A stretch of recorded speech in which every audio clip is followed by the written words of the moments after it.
Bernstein ने क्या बोला है? बर्नस्टीन ने यह बोला है कि एआई अगर विकासशील देशों को प्रभावित करेगी तो विकसित देशों को और ज्यादा करेगी। तो उनका कहना है कि अगर हमारी 10% हिट आएगी हमें, तो विकसित देशों को 22% की हिट आएगी। क्यों आएगी हिट? आपका कहना होगा कि अमेरिका की बर्बादी क्यों हो सकती है इसके कारण? इसलिए हो सकती है अमेरिका की बर्बादी, काउंटर इंट्यूटिव थॉट है महोदय, ध्यान दीजिए। भारत में एक इंजीनियर कमाता है, अमेरिका को सर्व करता है, और $10,000 ये भारत में कमाई है। अमेरिका में वही काम जो व्यक्ति करता है, वही काम अगर कोई व्यक्ति करता है, तो अमेरिका में लगते हैं 1,30,000 डॉलर।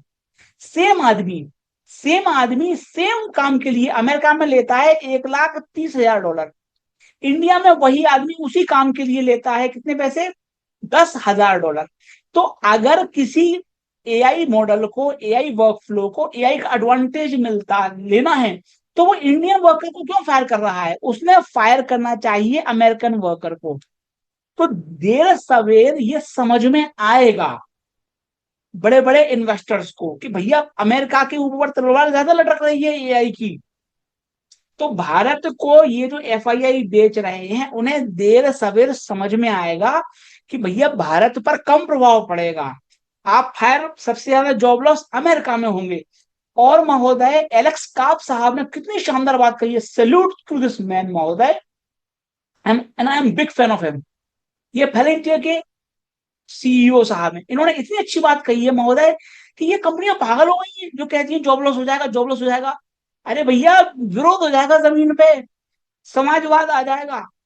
अमेरिका में बर्नी सैंडर्स होते हैं, वो बर्नी सैंडर्स तो यही कहते हैं कि साहब लगाओ जूते इनमें, वो समाजवादी हैं। तो अगर ये एआई कंपनी, खासतौर पर चैट जीपीटी और ओपन एआई एंड एंथ्रोपिक, जो कहती है साहब जॉब लॉस हो जाएगा, मिट जाएंगे, सब बर्बाद हो जाएंगे, it is a reckless narrative, it should stop urgently. ये इन्हीं कंपनियों को ले डूबेगा।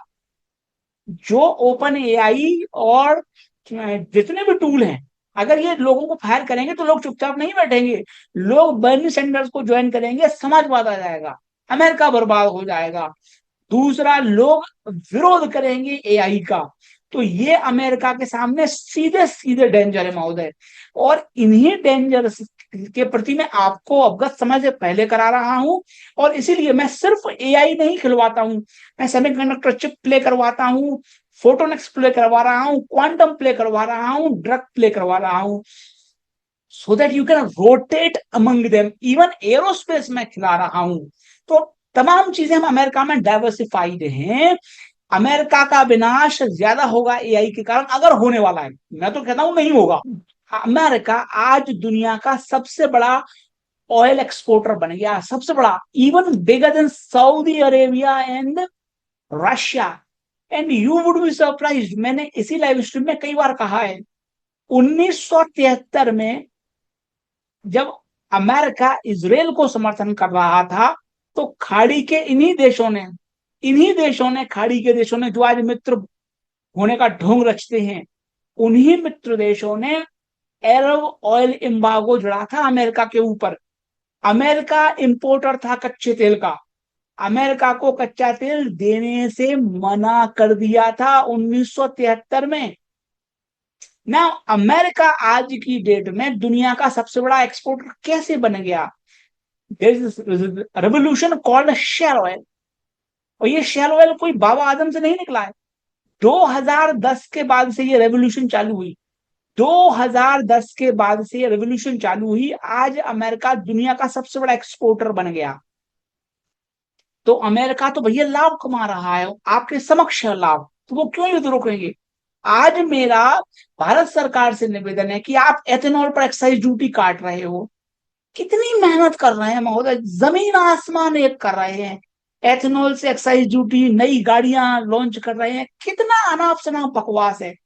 Rather you invest in exploration.